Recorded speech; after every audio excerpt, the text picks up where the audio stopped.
Happy week to you. Kelly Trask along for Southern Indiana Now. So excited about our special guests we have lined up for you for this special episode. All episodes are special. That's what we think because we have some great information coming your way. We want to make sure you stay connected to everything happening in Southern Indiana. Hoosier Homestead, super important. We want to talk about what life is like in Southern Indiana, which is why we have Jordan Rehart with us this morning. Good morning, Jordan. Good morning, Kelly. How you doing? Good. This episode is all about liquid gold. That's right. And that can mean a lot of things, right? Yes, that's right. And in this case, in this century right now, it's bourbon is definitely gold. So yeah, bourbon seems pretty hot right now. It does. So, It does. Let's talk about that a little bit. Can you give us a background about how the Southern Indiana region impacts the bourbon world and how that's how we play off each other with that? Yeah. So like in the modern day, I would say places like Hard Truth, a distillery in Nashville, they're a major player really on a national level. People are very excited to get Hard Truth products all across the country when it's introduced to the state. Starlight Distillery, obviously it's the same thing. But really, one thing that people probably don't realize is that basically an hour east of Seymour off of US 50 in Lawrenceburg, there's a major distillery called MGP. And they do own a few brands, but the primary source of their business is sourcing whiskey. So if you want to start your own distillery or bourbon label, you can go there and you can buy barrels and do something with it. You know, if you want to continue to age it or finish it or whatever, you could do that, put your own label on it, sell it as your product. The thing with bourbon is, you know, something like beer, you can brew beer and in a few weeks to a couple months, it's done, ready to bottle and drink. It doesn't work that way in bourbon. Bourbon has to have years. Really difficult for distilleries to start right away. So they will go to MGP over in Lawrenceburg, start their label while distilling their own products, waiting for them to come of age. But I'd say about 50% of new labels in the last 10 years probably have used MGP. Okay. I love it. So if someone was going to take a bourbon trip in Southern Indiana, what would they do? Well, I really like Hard Truth. They have a Get Lost tour where you can go through their grounds. I can't remember how many acres they have on their property. They've got the restaurant. They've got a live music venue that kind of looks like Red Rocks out in Colorado. That's super cool. But Starlight is always kind of, you know, a really good one as well because that can be a little bit more family oriented. You know, they've got the farm, the petting zoo. You know, in the fall they have their fall festival. They've got the restaurant. They've got wine. They've got, you know, spirits in their farmers market. So that's kind of more of a family trip, you know, if you ask me. So I guess it depends on what you're looking for and where you want to be. So what flavor notes or characteristics of Southern Indiana? You know, bourbon's more about, you know, what's in the mash bill or the recipe, the type of grains you use. I don't know that there's any necessarily anything that sticks out as far as particular to Southern Indiana. But we do have really good water here. That kind of sounds funny, but, you know, we got a lot of limestone aquifers, you know, that you know, we get our water from. So that helps. But, you know, with bourbon, you're going to taste caramel. So I sound super cool if you take a drink of bourbon and say, oh, I'm tasting that limestone essence. Well, I don't know. Actually, might not be.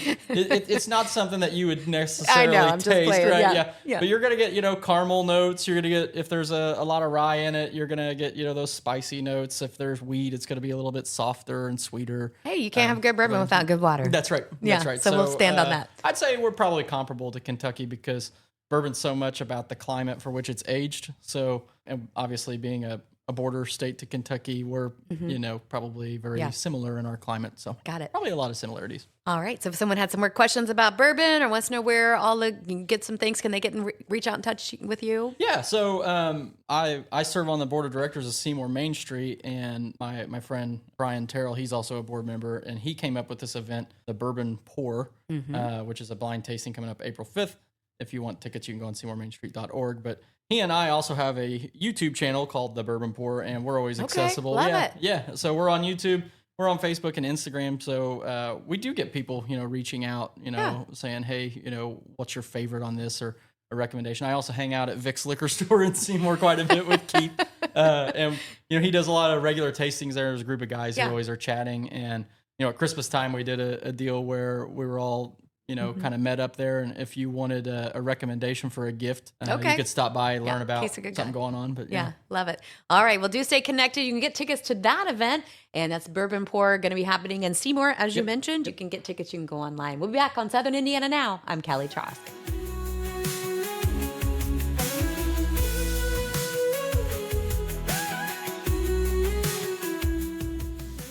we're back on Southern Indiana Now. I'm Kelly Trask, and we're so happy to have Jim Book with us all the way from Starlight, Indiana, Floyd's Knobs, Floyd County. And he's here to talk about of course, one of the favorite, most beloved coffee shops in Southern Indiana, and that's Starlight Coffee. And let's talk about Starlight Coffee Company. I know you started this as a labor of love. How many years ago? Let's hear the story, Jim. Thank you for having me.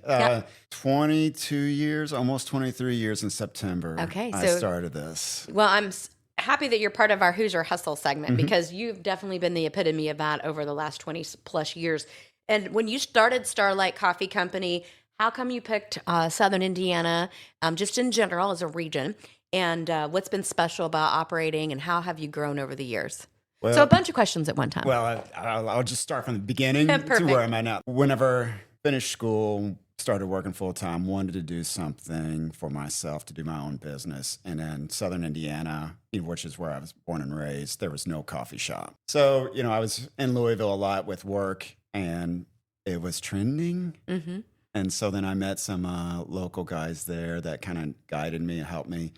And what I've learned about coffee, like making it behind the bar, like the retail side, is the bartending without alcohol. And it's a morning start. So like me working on the farm, I'm used to the mornings. So like it worked with my personality. And then so from there, I started looking into spots, trying to figure out how to do it, talking to the banks, trying to get money, and then finally found the location, and bam. The dream was born. Yeah. Like I tell everyone, I was young, dumb, and broke. Well, they made a song about that too, so there you go. I love it. Yeah. All right, so how did Starlight Coffee name, and then how did that happen? And then tell me about how you've progressed in Southern Indiana, and what's been kind of the driving factor for you adding new locations? I started off, under the brand Bean Street. A buddy of mine that graduated with trademarking degrees, like Book or Jim, you need to really look into this. So after about 3 or 4 years of operation under the Bean Street brand, we looked into it and found out like it was owned by. The trademark was owned by or copyrighted by a company in the South at gas stations. So I couldn't use that name anymore. And at that time, I was already roasting in Starlight area, or up near my home in Starlight, under the Starlight Roasting Company. So once we realized we could not carry on it under the Bean Street brand, we renamed or rebranded under the Starlight Coffee Company. Yeah.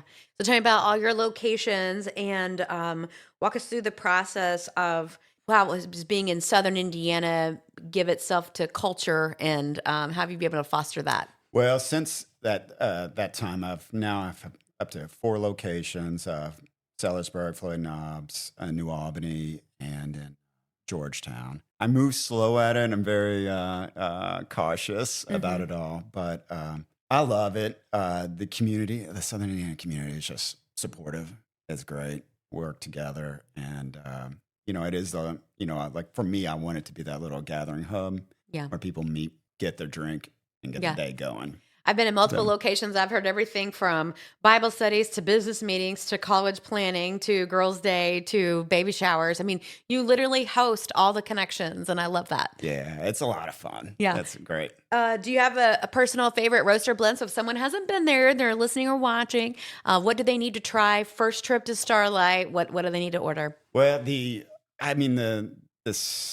from customers likes the Starlight Latte is probably the most popular, and it's local honey. So it's it's from Starlight Farms, or farms up in Starlight area. All right. Of the honey collected. So in that, it's just cinnamon and honey. But with coffee, the roasting side of it, it's like 7 different varietals usually I keep in hand, that in almost every season it has each varietal can have a little bit different taste. So. Well, and what's special is you're actually roasting your own beans, and that's unique. Yeah, we're the only Southern Indiana coffee shop that does our own in-house roasting.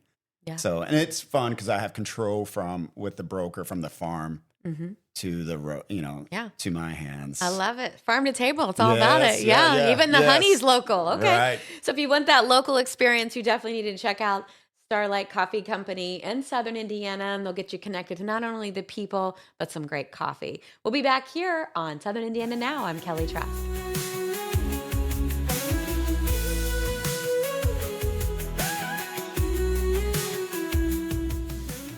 super excited to be back here with Sean Busby with Southern Indiana Now. Of course, we're talking all things Crossroads Acoustic Fest. Still time for you to get tickets. I'm talking to the guy that can make all the magic happen for you, telling you all the magic wands about what it's going to be like when you experience the Crossroads Acoustic Music Fest. Of course, this is an event happening in Southern Indiana. Go figure. And of course, we're talking with Sean for Hoosier Happenings, and so excited to have him as part of the show today. So, Sean, let's talk about, well, first of all, welcome to the podcast. Thank you for having me here, Yes, Kelly. and of course, you are the sponsor of the podcast, so we've been mentioning people getting their tickets. So let's talk about what the experience is like. We're going to talk all about the festival today. Tell us when it is and all those good things. Okay, so yeah, it's the last weekend of April, April 25th and 26th. On Friday, we'll have one room of music, and then on Saturday, we'll have multiple rooms. So it is a listening room experience. It's a listening room experience. All of the rooms are pretty small and intimate, which is what we want. We want people to be up and close, where they can actually hear the songs, hear the stories, look eye to eye almost with the songwriter. I often tell folks if they ever watched, back in the 80s, help me out. There was a TV program on MTV, Unplugged. Unplugged, yeah. If they ever watched Unplugged, you know it's what, a the first lot thing like came that. to my head was hee-haw. Like, oh my gosh, It's not like hee-haw. I was sitting watching with my grandma. I'm like, what are you talking about? So no, Unplugged. It's Unplugged, a lot yes, like totally that. with you, yeah. And then a lot of folks around here know Bluebird in Valonia, but there's a famous Bluebird down in Nashville, Yes, Tennessee, there which is sure all is. about listening and hearing the songs. If anyone's ever been down there, they know exactly what we're trying to replicate here in Seymour. Well, I love it because that listening room gives you that intimate, and you really just get a different type of sound than you do in a big concert venue. Exactly. Yeah, a lot of people, they think, they hear the word festival, and they have these visions of being outside in a big field and thousands of people. This is not at all what it's like. You're in a smaller room.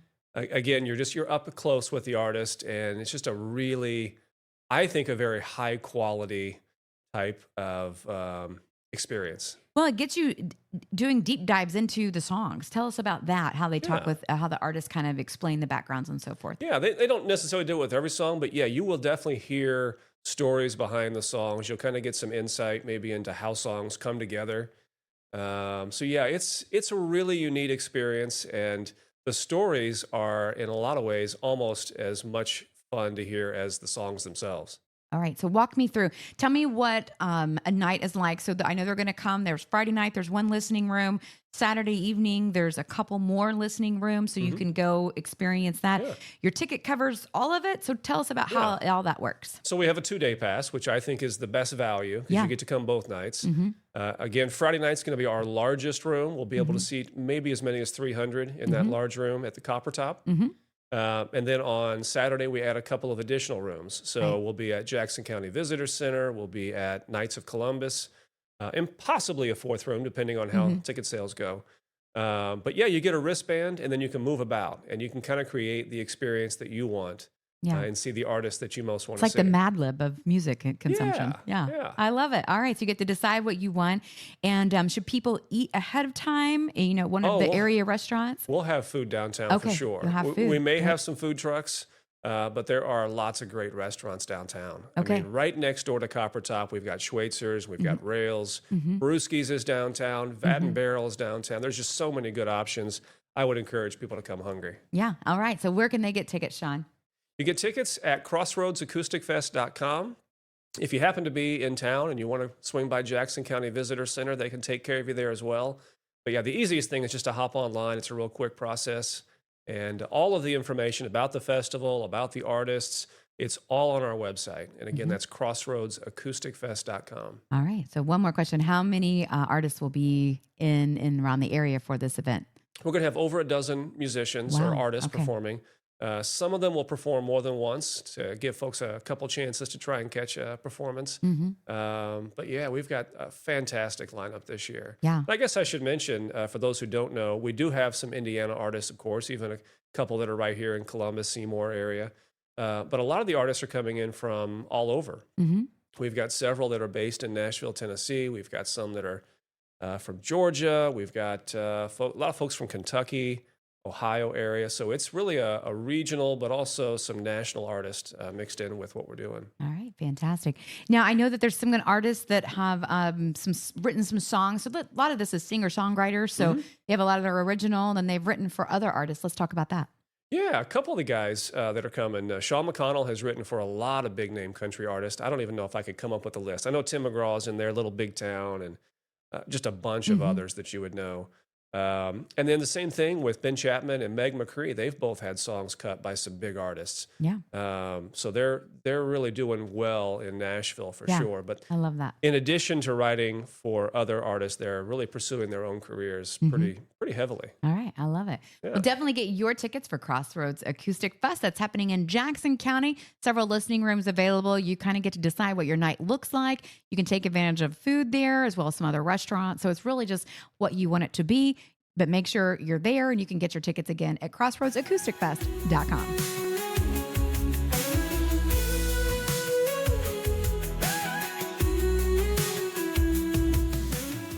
Who's your good news? We're ready for our next segment right here on Southern Indiana Now. I'm Kelly Trask. Super happy to have with us today a couple great people from Schneck Medical Center and the Schneck Foundation Board talking about a health fair. You want to make sure you get on your calendars. It's coming up April 12th. Starts at 7 a.m. You know, early bird gets the worm, gets the health. They have it all connected there for you at Schneck. And of course, we're talking with Hannah Keller. She's with the marketing department, and Emily Lang.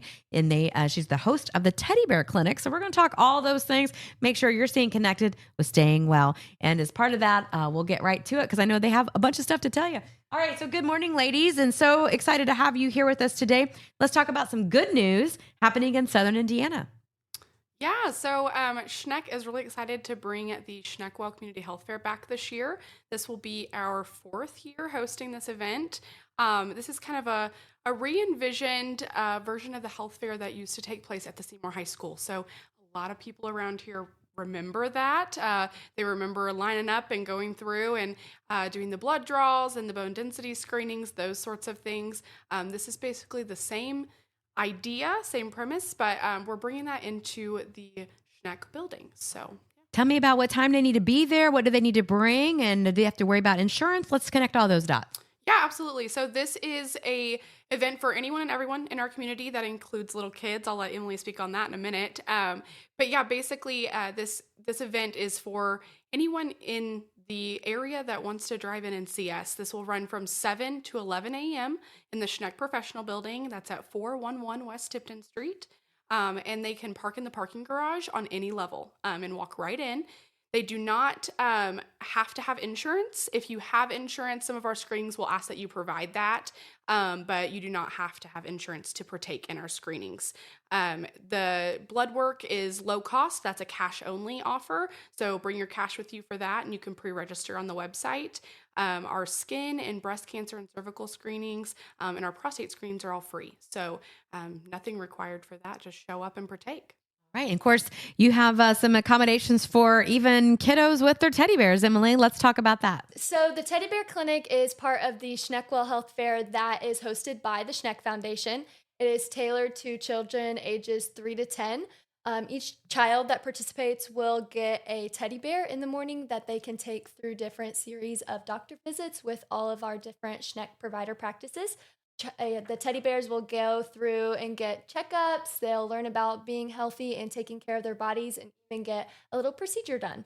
So I love that. So tell me about, again, what time everyone needs to be there and what they need to bring and the dates and all the good things that they need to know. So the Teddy Bear Clinic runs right alongside the Schneckwell Health Fair. It's from 7 a.m. to 11 a.m. in the Schneck Professional Building. It is free for all kids. It is first come, first serve, so no registration is required.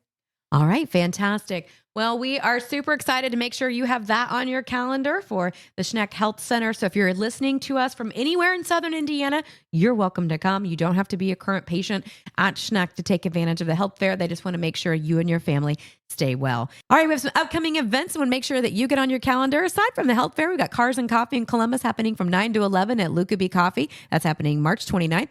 Hidden Voice, Jackson County United Way at 5:30. And you're going to hear local celebrities performing a selection of songs while wearing costumes to conceal their identity. That's going to be super fun. Now, I also want to remind you, Crossroads Acoustic Fest, get your tickets, crossroadsacousticfest.com. It's going to be an amazing couple evenings of artists like you've never heard before. And of course, we featured Sean Busby, but we definitely want to make sure you're staying connected to that event and making sure you're getting tickets, because you can still do that. They're still available. You can choose one or both days. You're going to want to choose both days. Perfectly fine. It's going to be great. You get to choose your listening experience. It's kind of like you get to it's like your own Mad Lib of music. You get to go where you want, fill in the blanks, whatever kind of experience you're looking for. Crossroads Acoustic Fest has it. We'll be back here on Southern Indiana Now. Keep it tuned. Hey, you found another great episode of Southern Indiana Now. We are super pumped about all our special guests today we have lined up to make sure that we're covering all the heart of living and doing life, working, having fun, all the things in Southern Indiana. You can do it here. You can find us at southernindiananow.com or all places where you can get a podcast. Of course, you're noticing a little bit different setup, so we're in the process of reinventing the wheel. As we I always say, feeling the jet as you're flying it is always tricky, but we're doing it here at Southern Indiana Now. So if you have some suggestions of some guests you'd like to see, some topics you'd like us to cover, please give us an email. You can go on our website, southernindiananow.com. You can shoot us a message, and we'd love to hear it. We'd love to stay connected with everyone watching the show. Even if it's something completely random, or you're thinking, I don't know if they're going to want to do this. We might. You never know. So go ahead and send us a line. We'd love to know what that is.